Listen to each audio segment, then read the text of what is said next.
La leyenda de Polybius comenzó en los suburbios de la ciudad de Portland, en ciertas zonas de Oklahoma, y según ciertos testimonios, en el norte de California. Corría el año 1981, una época en que la industria de los videojuegos estaba en pañales, y los salones llenos de arcades eran una sensación capaz de atraer a numerosos jugadores. Aquel era el escenario en que apareció el videojuego maldito de Polybius, supuestamente un matamarcianos algo abstracto en el que el jugador controlaba una nave que iba avanzando a través de niveles con apariencia tipo puzzle. Pero el juego tenía una particularidad, y era que la nave no se movía con el mando. En lugar de eso la pantalla rotaba en torno a la nave mientras un abanico de vivos colores, efectos lumínicos, y sonidos sintetizados invadían los sentidos del jugador como nunca antes había ocurrido con otro videojuego. Todo sugería que la empresa fabricante escondía la clave de lo que ocurriría con los jugadores tras la traducción de su propio nombre, pérdida de los sentidos. Fue así que, lo que tuvo un brillante comienzo, acabó en el trágico final que convirtió al juego en leyenda. Y es que al inicio fue todo un boom. Los jugadores hacían enormes colas, y no escatimaban a la hora de alimentar con su dinero a las máquinas tragamonedas de Polybius. El vicio abundaba, y muchísimos jóvenes volvían una y otra vez a los salones de juego como si de una adicción tan poderosa como la droga se tratase. Pero había un problema, y era que las máquinas tragamonedas de Polybius, lejos de tragarse solo las monedas de los jugadores, se estaban también tragando la cordura y la salud de aquellos pobres seres que inocentemente se deleitaban ante los delirantes juegos de luces y colores que Polybius mostraba. Así, pasado un tiempo empezaron las denuncias de los gamers. Se quejaban de sufrir mareos, vómitos, episodios de amnesia, horrendas pesadillas nocturnas que los despertaban agitados en medio de la noche, alucinaciones visuales y auditivas, y hasta crisis epilépticas en algunos casos. Pero lo más aterrador de todo estaba en unas cosas que, por ser percibidas igualmente por todos, parecían no ser un mero producto mental. En primer lugar estaban unos escalofriantes rostros fantasmales que solo se veían con el rabillo del ojo, rostros que se cruzaban por la pantalla del juego a grandes velocidades, desapareciendo en un abrir y cerrar de ojos. En segundo lugar se cuenta que se escuchaban voces y lamentos fundidos con la música de sintetizador y el ruido del videojuego. Además se percibían mensajes subliminales, a frecuencias casi inaudibles, mensajes que reaparecían en las pesadillas nocturnas, y en los episodios de alucinaciones, mensajes con contenidos desquiciantes, capaces de conducir a la depresión y al suicidio. Muchos jugadores llegaron a sentir un odio visceral hacia Polybius, y algunos de ellos terminaron por aborrecer a los videojuegos en general, y se transformaron en recalcitrantes activistas anti-videojuegos. Otros, a pesar de quejarse del juego y odiarlo, no tenían la suficiente voluntad para dejarlo, y continuaban jugando mientras el delirio se apoderaba de sus frágiles mentes. Muchos testimonios afirmaron haber visto a unos hombres vestidos de negro, parecidos a los Men in Black, que al finalizar el día se acercaban a los salones de juego en que estaban las máquinas de Polybius, hacían preguntas al administrador sobre los efectos observados en los jugadores, los anotaban en una lista, iban a las máquinas del juego, configuraban ciertos parámetros, y luego se marchaban. Según cuenta la leyenda, una vez los hombres de negro olvidaron cerrar el menú de opciones en un salón. Lo que los testigos vieron fue perturbador. Allí, en el menú de opciones, se veían parámetros como pesadillas, alucinaciones auditivas, alucinaciones visuales, amnesia, y mensajes subliminales.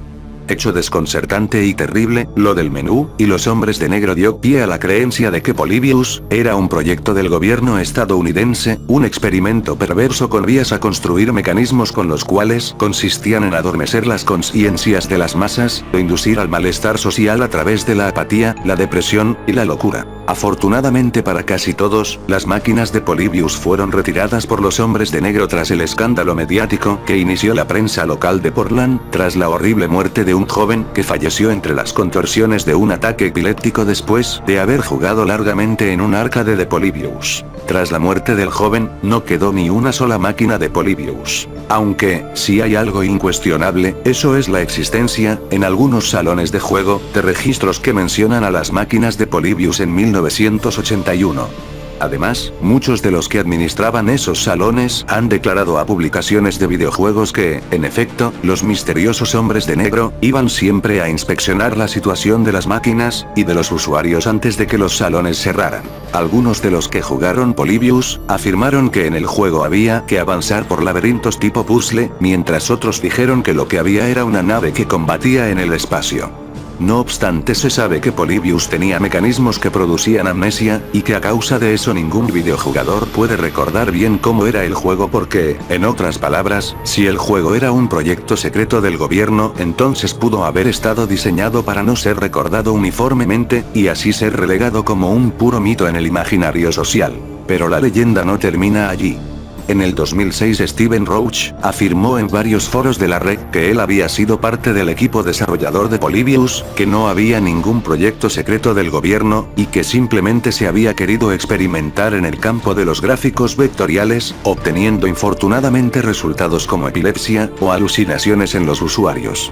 Finalmente, Steven Roach dio una entrevista a Bitpara, en que, entre otras cosas, afirmó que el juego había sido redescubierto por hackers con otro nombre. Muchos creen que la leyenda ha sido desmentida, pero, ¿y si el gobierno le pagó a Steven Roach para que mienta? ¿Y si muchos de los supuestos desmentidos no son sino un reflejo de cómo se ha caído en la trampa del gobierno estadounidense? Al igual que en el caso Roswell, aquí el gobierno de Estados Unidos seguramente ha movido las cosas para hacernos pensar que todo es un simple mito. Mas, como pocas, la leyenda de Polybius debe guardar tras de sí una inconfesable y retorcida verdad. El juego se distribuyó poco ya que, según la compañía fabricante, se trataba de una versión beta.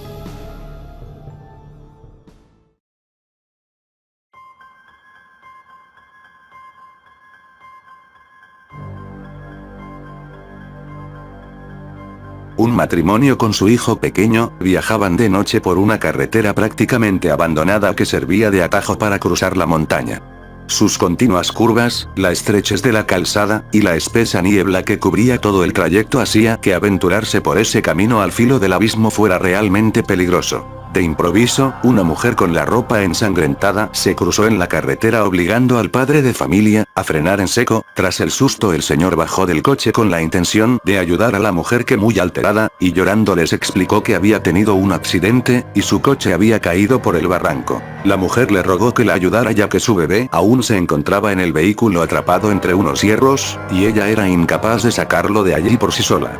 La caída era de varias decenas de metros, y aunque el coche había destruido parte de la vegetación mientras rodaba montaña abajo, de no haberle avisado la mujer, muy probablemente nadie hubiese encontrado al bebé nunca, mucho menos con esa niebla que impedía ver a más de 2 metros.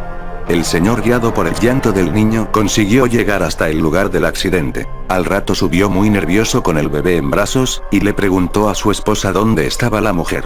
Esta le respondió que se había sentado en una piedra grande que había al lado de la carretera.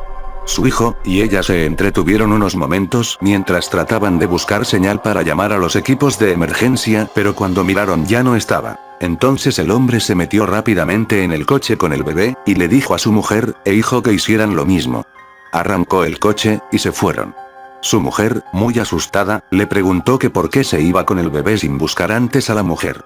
El marido le dijo que se tranquilizara, y que cuando llegaran a la próxima gasolinera le contaría. Cuando llegaron, la mujer le pidió explicaciones al marido. Este le contestó que cuando bajó, y encontró el vehículo accidentado, vio a la mujer que les había dado el aviso ya muerta. Estaba muy fría, y probablemente el accidente se había producido horas antes de que ellos pasaran por ese punto. El espíritu de la mujer era el que le había pedido ayuda para que salvaran a su hijo.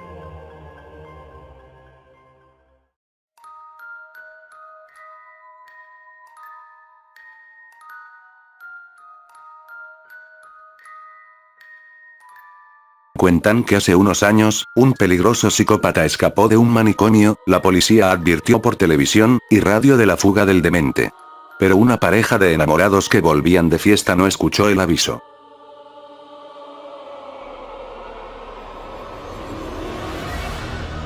El enorme y famoso manicomio de Ciempozuelos es un lugar al que han ido a parar lunáticos y trastornados de todas partes de España. esquizofrénicos, paranoicos acosados por delirios de persecución, megalómanos, e incluso peligrosos psicópatas que son enviados a sus instalaciones para evaluar su situación mental tras cometer varios asesinatos. Un sábado, en una noche oscura, fría y lluviosa, empezó a correr el rumor de que uno de los locos más peligrosos y trastornados se había escapado del manicomio de Ciempozuelos.